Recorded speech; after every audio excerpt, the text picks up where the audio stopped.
அன்பார்ந்த மக்களே, வணக்கம். இது 2026ஆம் ஆண்டின் மனதின் குரல் நிகழ்ச்சியின் முதல் அத்தியாயம். நாளை ஜனவரி 26ஆம் தேதி நாம் அனைவரும் குடியரசு தினத்தை கொண்டாடவிருக்கிறோம். இந்நாளில்தான் நமது அரசியலமைப்பு சட்டம் நடைமுறைக்கு வந்தது. ஜனவரி 26ஆம் தேதியான இந்த நாள் அரசியலமைப்பு சட்டத்தை உருவாக்கியவர்களுக்கு மரியாதை செலுத்தும் வாய்ப்பை நமக்கு வழங்குகிறது.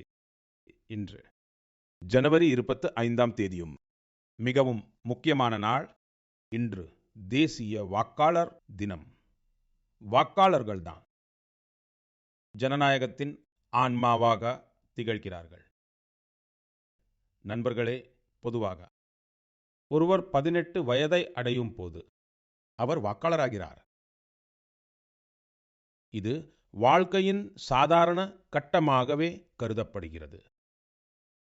ஆனால் உண்மையில் இந்த வாய்ப்பு ஒவ்வொரு இந்தியரின் வாழ்க்கையிலும் மிக முக்கியமான கட்டமாக விளங்குகிறது. எனவே நாம் நம் நாட்டில் வாக்காளராக ஆகும் நிகழ்வை விமர்சையாக கொண்டாட வேண்டும். பிறந்த நாளுக்கு வாழ்த்து தெரிவித்து அதை கொண்டாடுவது போலவே எப்போதெல்லாம் ஓர் இளைஞர் முதன்முறையாக வாக்காளராக ஆகிறாரோ அப்போது அந்த பகுதி, கிராமம் அல்லது நகரம் முழுவதும் ஒன்று கூடி அவரை பாராட்டி இனிப்புகள் பரிமாறிக்கொள்ள வேண்டும். இதன் மூலம் மக்களிடையே வாக்களிப்பது குறித்த விழிப்புணர்வு அதிகரிக்கும். அது மட்டுமல்லாமல் வாக்காளராக இருப்பது எவ்வளவு முக்கியத்துவம் வாய்ந்தது என்ற உணர்வும் மேலும் வலுப்பெறும். நண்பர்களே, நாட்டில் தேர்தல் செயல்முறைகளுடன் தொடர்புடையவர்களும் நமது ஜனநாயகத்தை உயிர்ப்புடன் வைத்திருக்க அடிமட்ட அளவில் பணியாற்றுபவர்கள், அவர்கள் அனைவரையும் பெரிதும் பாராட்ட விரும்புகிறேன். இன்று வாக்காளர் தினத்தன்று என் அன்பார்ந்த இளம் நண்பர்களே, நீங்கள் 18 வயதை அடையும் போது நீங்கள் வாக்காளராக நிச்சயம் பதிவு செய்து கொள்ளுங்கள். அரசியலமைப்பு சட்டம் ஒவ்வொரு குடிமகனிடமிருந்தும் எந்த கடமையுணர்வை கடைபிடிப்பதை எதிர்பார்க்கிறதோ இதன் மூலம் நிறைவேறும். மேலும் இந்தியாவின் ஜனநாயகமும் வலுப்பெறும். மக்களே, சமீபமாக சமூக ஊடகங்களில் ஒரு சுவாரஸ்யமான போக்கை கவனித்தேன். மக்கள் 2016ஆம் ஆண்டு தங்களுடைய மலரும் நினைவுகளை புதுப்பித்துக் கொண்டிருக்கிறார்கள். அதே உணர்வோடு இன்று நானும் உங்களுடன் என்னுடைய ஒரு நினைவை பகிர்ந்து கொள்ள விரும்புகிறேன். 10 ஆண்டுகளுக்கு முன்பு ஜனவரி 2016இல் நாம் ஒரு லட்சிய பயணத்தை தொடங்கினோம். அப்போது இது சிறியதாக தோன்றினாலும் கூட இது இளம் தலைமுறைக்கும் நாட்டின் எதிர்காலத்திற்கும் மிகவும் முக்கியமானது என்பதை நாங்கள் உணர்ந்திருந்தோம். அப்போது சிலருக்கு இது குறித்து புரிந்து கொள்ள முடியவில்லை. நண்பர்களே, நான் குறிப்பிடும் அந்த பயணம் ஸ்டார்ட் அப் இந்தியா பயணம். இந்த பயணத்தின் கதாநாயகர்கள் நமது இளம் நண்பர்கள்தான். தங்களுக்கு வசதியாக இருந்த எல்லையை விட்டு வெளியே வந்து அவர்கள் செய்த புதிய முயற்சிகள் வரலாற்றில் பதிவு செய்யப்பட்டு வருகின்றன. இன்று இந்தியா உலகின் 3வது மிகப்பெரிய ஸ்டார்ட் அப் சூழலமைப்பை கொண்டுள்ளது. இந்த ஸ்டார்ட் அப்கள் வழக்கமான பாதையில் இருந்து விலகியவை. இன்று அவை 10 ஆண்டுகளுக்கு முன்பு வரை கற்பனை செய்தும் பார்க்க முடியாத துறைகளில் பணியாற்றி வருகின்றன. செயற்கை நுண்ணறிவு, விண்வெளி,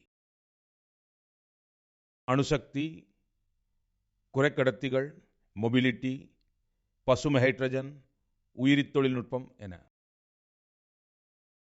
அனைத்து துறைகளிலும் ஏதாவது இந்திய ஸ்டார்ட் அப் அந்த துறையில் செயல்படுவதை காண முடியும். ஏதேனும் ஒரு ஸ்டார்ட் அப்புடன் இணைந்திருப்பவர்களுக்கும் அல்லது அப்பை தொடங்க விரும்புபவர்களுக்கும் என் மனமார்ந்த வாழ்த்துக்கள். இன்று மனதின் குரல் மூலம் நான் நாட்டு மக்களிடமும் குறிப்பாக தொழில்துறை மற்றும் ஸ்டார்ட் அப்களுடன் தொடர்புடைய இளைஞர்களிடமும் ஒரு வேண்டுகோளை வைக்க விரும்புகிறேன். இந்தியாவின் பொருளாதாரம் வேகமாக முன்னேறி வருகிறது. இந்தியாவின் மீது உலகின் பார்வை பதிந்துள்ளது. இத்தகைய நேரத்தில் நம் அனைவர் மீதும் மிகப்பெரிய பொறுப்பும் இருக்கிறது. அந்த பொறுப்பு என்னவென்றால் தரத்திற்கு முக்கியத்துவம் கொடுப்பதுதான். நிகழ்கின்றன, இயங்குகின்றன, நடந்துவிடும் என்ற காலம் மலையேறிவிட்டது. வாருங்கள், இந்த ஆண்டு நாம் முழு பலத்துடன் தரத்திற்கு முன்னுரிமை அளிப்போம். தரம் மட்டுமே அனைவரின் ஒரே மந்திரமாக இருக்கட்டும். நேற்றை விட சிறந்த தரம். நாம் எதை உற்பத்தி செய்தாலும் அதன் தரத்தை மேம்படுத்துவதற்கு உறுதி ஏற்போம். நமது ஜவுளியாக இருந்தாலும் சரி, தொழில்நுட்பமாக இருந்தாலும் சரி, அல்லது எலக்ட்ரானிக்ஸ் பேக்கேஜிங் என இந்திய தயாரிப்பு என்றாலே உயர்தரம் என்றாக வேண்டும். நாம் உயர்தரத்தை நமது அளவுகோலாக ஆக்குவோம். எந்த குறையும் இருக்காது, எந்த சமரசமும் இருக்காது என்று உறுதி ஏற்போம். நான் செங்கோட்டையிலிருந்து கூட சொல்லியிருக்கிறேன், ஜீரோ டிஃபெக்ட், ஜீரோ எஃபெக்ட். இப்படி செய்வதன் மூலமாகத்தான் வளர்ந்த இந்தியா என்பதை நோக்கிய பயணத்தை நம்மால் கண்டிப்பாக வேகமாக முன்னெடுத்து செல்ல முடியும். பிரச்சனைகளுக்கு தீர்வு காண்பது நம் நாட்டு மக்களிடம் இயல்பாகவே இருக்கிறது. சிலர் இந்த வேலையை ஸ்டார்ட் அப்கள் மூலம் செய்கிறார்கள், சிலர் சமூகத்தின் கூட்டு சக்தியால் வழி காண முயற்சிக்கிறார்கள். அப்படியொரு முயற்சிதான் உத்தரப்பிரதேசத்தின் ஆசம்கரில் நிகழ்ந்துள்ளது. அங்குள்ள மக்கள் அங்கு பாயும் தமசா நதியை மறுசீரமைத்து மீண்டும் உயிரூட்டியுள்ளனர். அது ஒரு நதி மட்டுமல்ல, நமது கலாச்சாரம் மற்றும் ஆன்மீக பாரம்பரியத்தின் உயிரோட்டமாகவும் திகழ்கிறது. அயோத்தியில் உற்பத்தியாகி கங்கையில் கலக்கும் இந்த நதி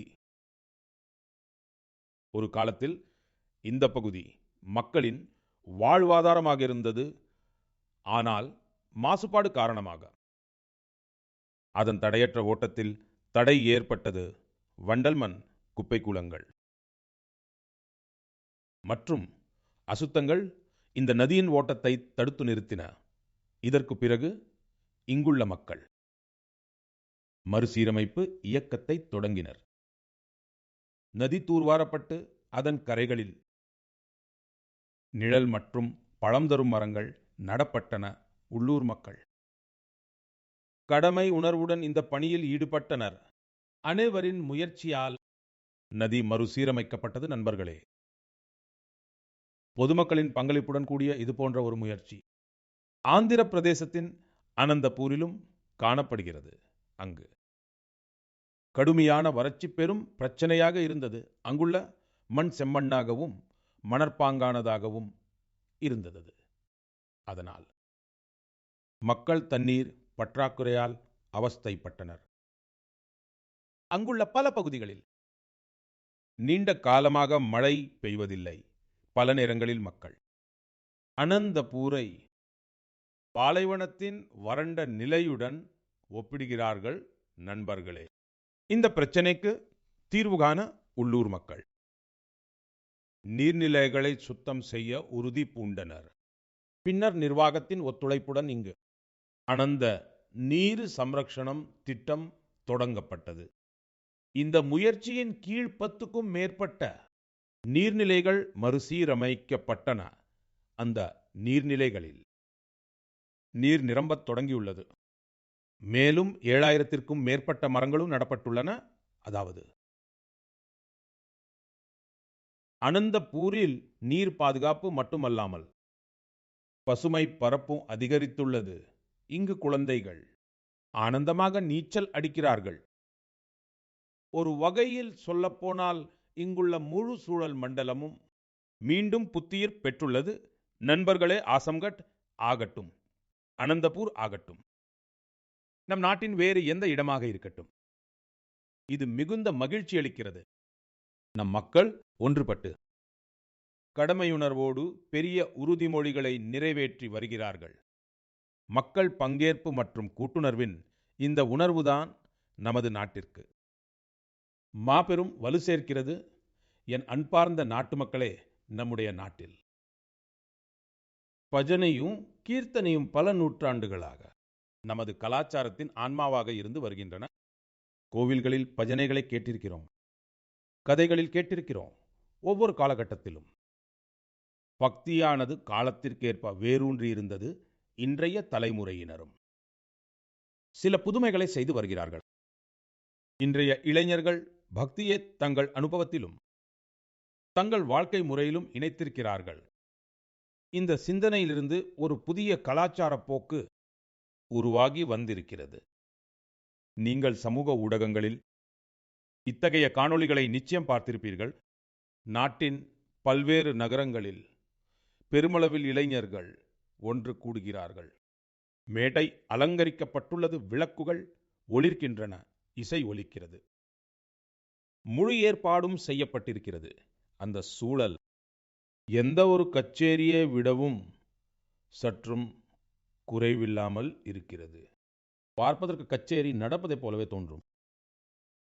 ஆனால் அங்கே முழு ஈடுபாட்டுடனும் மிகுந்த அர்ப்பணிப்புடனும், அது மட்டுமில்லாமல் முழு லயத்துடனும் பஜனைகள் பாடப்படுகின்றன. இந்த போக்கை இன்று பஜன் கிளப்பிங் என்று அழைக்கிறார்கள். அதோடு இது குறிப்பாக ஜென்சி தலைமுறையினரிடையே வேகமாக பிரபலமடைந்து வருகிறது. இந்நிகழ்வுகளில் பஜனைகளின் கண்ணியமும் தூய்மையும் பாதுகாக்கப்படுவதை காண்கையில் எனக்கு மகிழ்ச்சியாக இருக்கிறது. பக்தி எளிதாக எடுத்துக் கொள்ளப்படுவதில்லை. சொற்களின் வரம்பும் மீறப்படுவதில்லை. உணர்வுகளின் வரம்பும் மீறப்படுவதில்லை. மேடை நவீனமாக இருக்கலாம், இசை படைப்புகள் வெவ்வேறாக இருக்கலாம், ஆனால் அதன் அடிப்படை உணர்வான ஆன்மீக உணர்வானது மாற்றமில்லாமல் தொடர்ந்து நீடிக்கிறது. அதை அங்கே உணர முடிகிறது. என் அன்பான நாட்டு மக்களே, இன்று நமது கலாச்சாரமும் பண்டிகைகளும் உலகம் முழுவதும் தங்களுக்கான அடையாளத்தை ஏற்படுத்தி வருகின்றன. உலகின் ஒவ்வொரு மூலையிலும் இந்தியாவின் பண்டிகைகள் மிகுந்த உற்சாகத்துடனும் மகிழ்ச்சியுடனும் கொண்டாடப்படுகின்றன.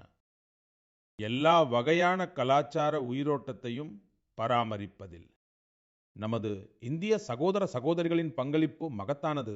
அவர்கள் எங்கிருந்தாலும் அங்கே தங்கள் கலாச்சாரத்தின் அடிப்படை உணர்வை பாதுகாத்து அதை முன்னோக்கி எடுத்துச் செல்கிறார்கள்.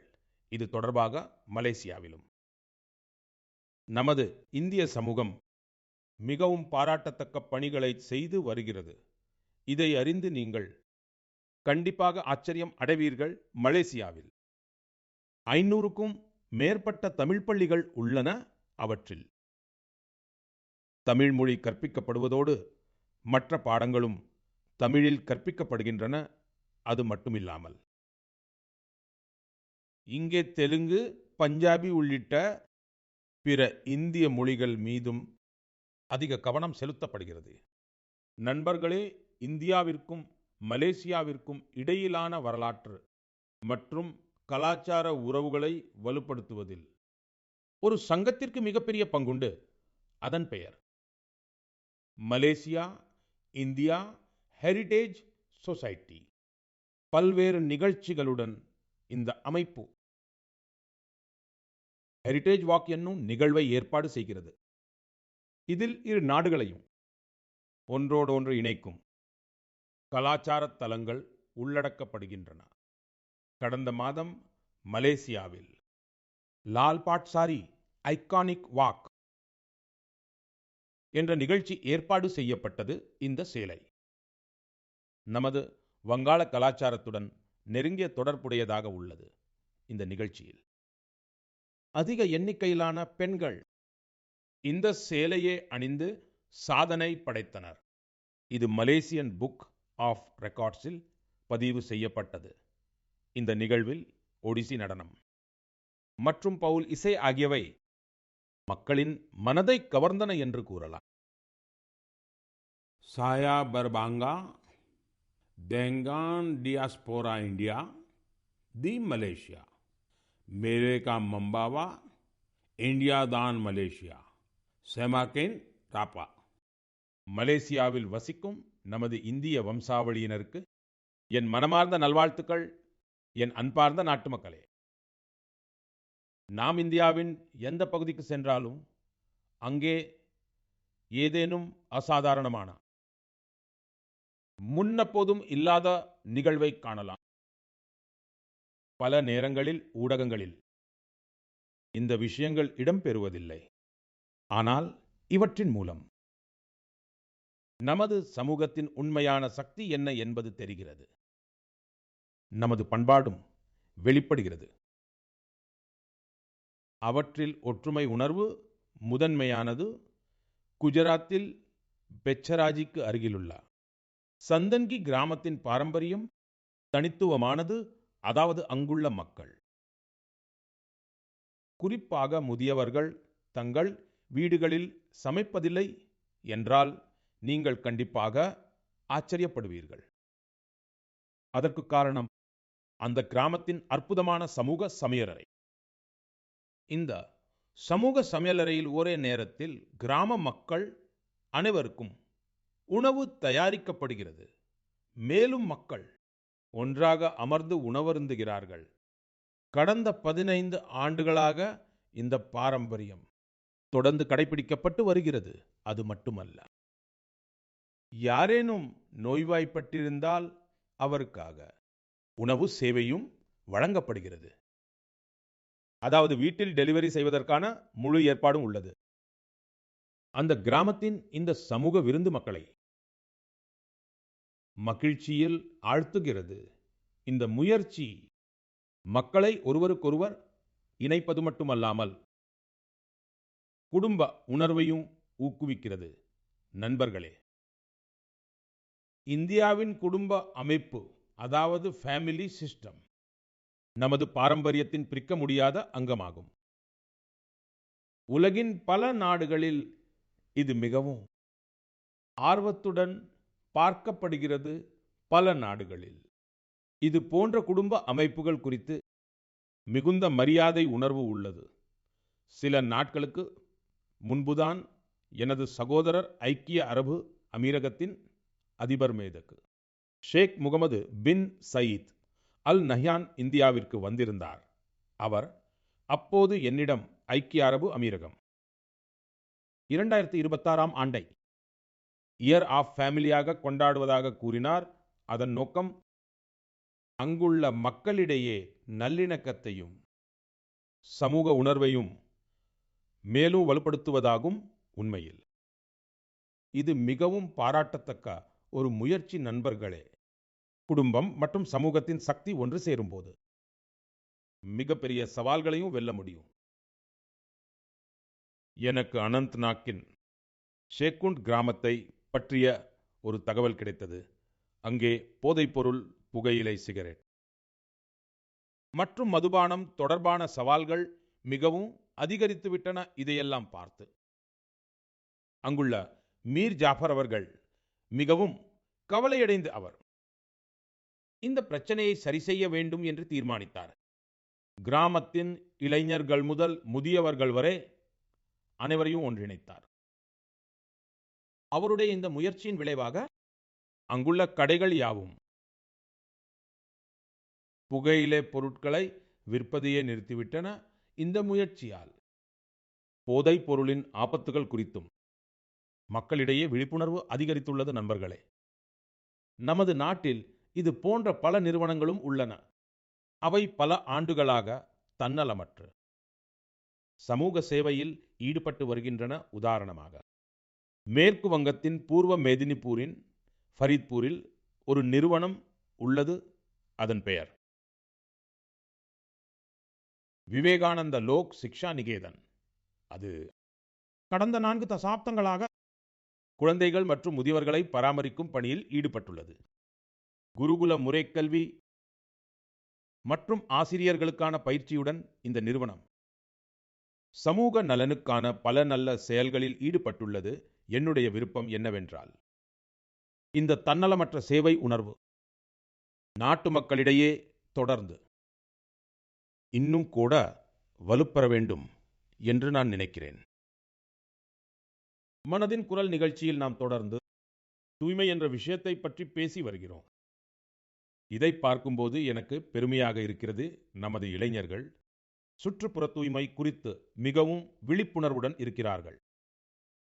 அருணாச்சல பிரதேசத்தில் நடந்த இது போன்ற ஒரு தனித்துவம் வாய்ந்த முயற்சி பற்றிய விவரம் கிட்டியுள்ளது அருணாச்சலத்தில்தான்.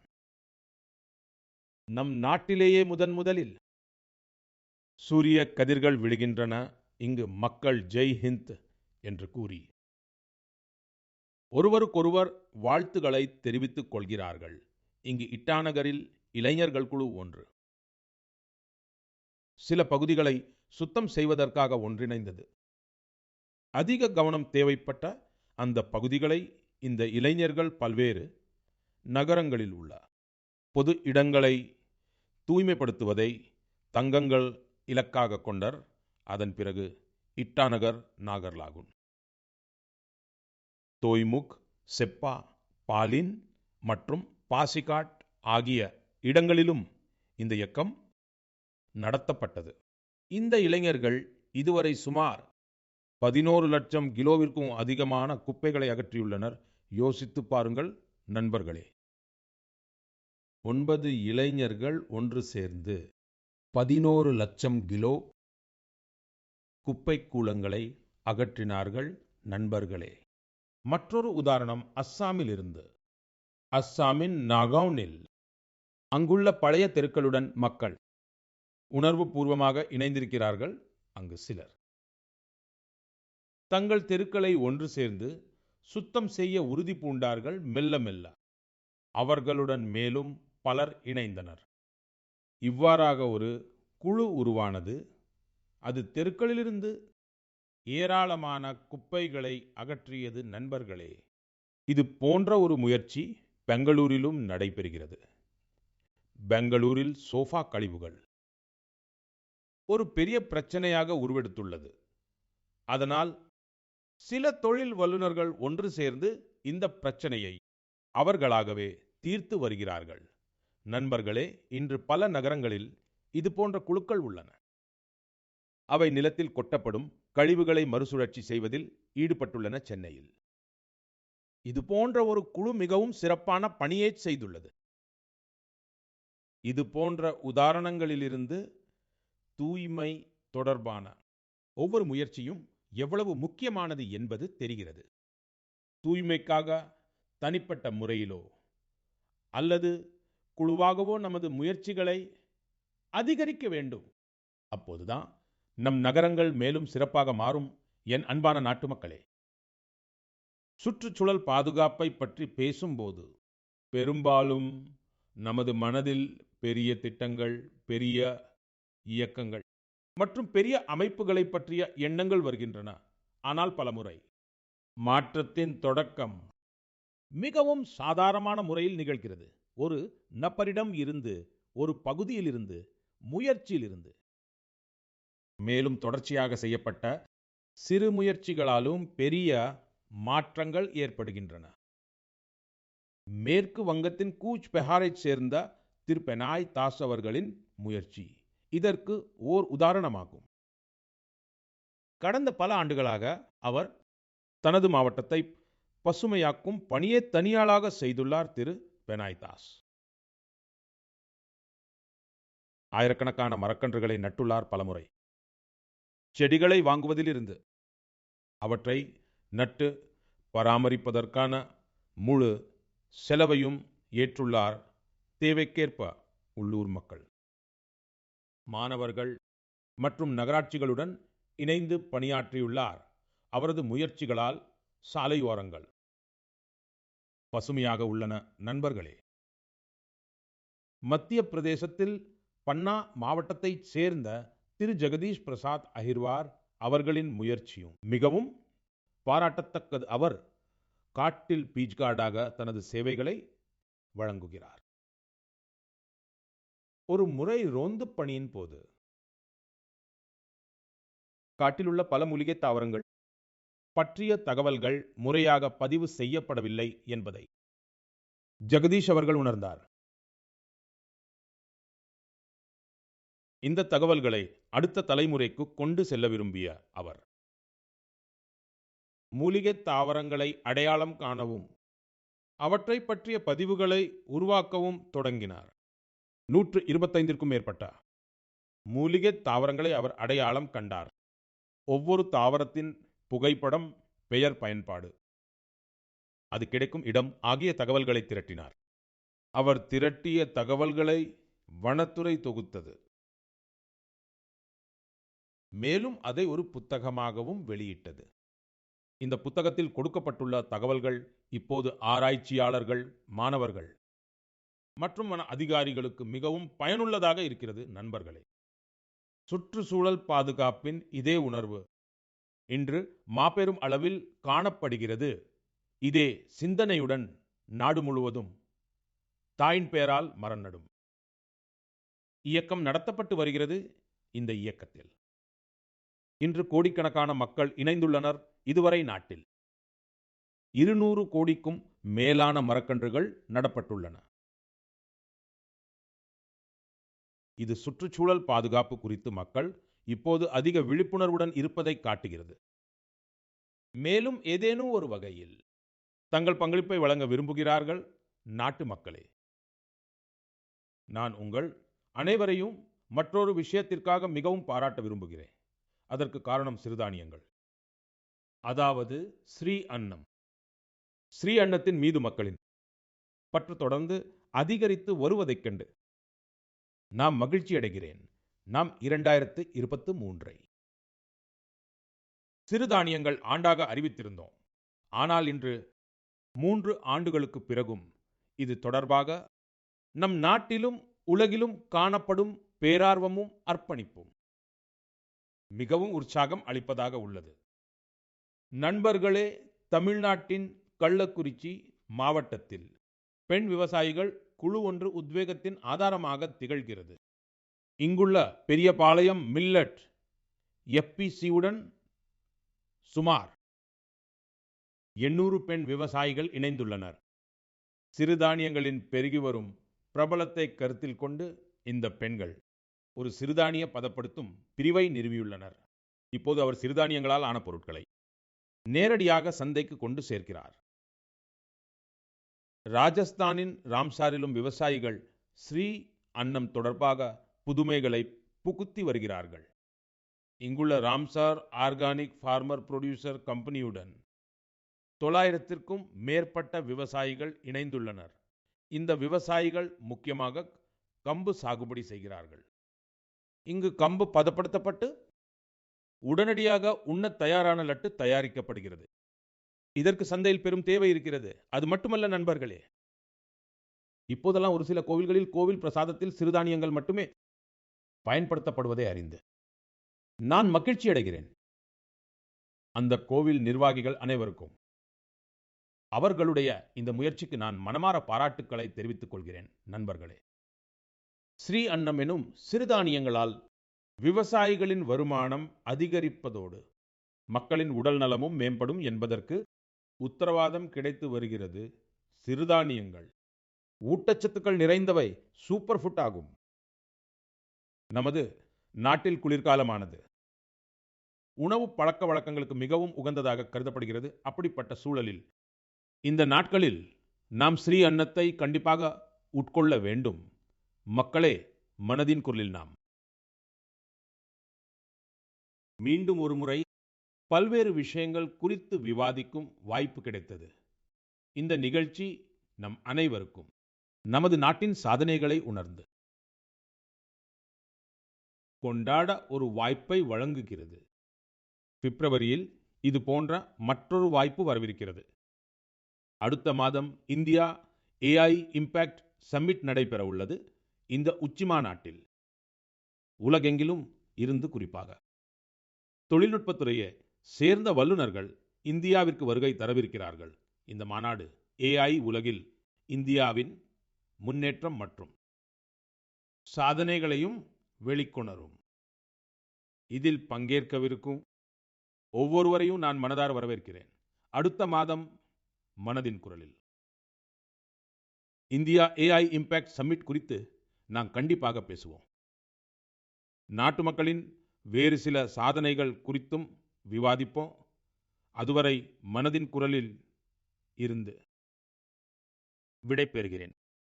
நாளைய குடியரசு தினத்திற்கு மீண்டும் ஒருமுறை உங்கள் அனைவருக்கும் எனது மனமார்ந்த நல்வாழ்த்துக்கள். நன்றி.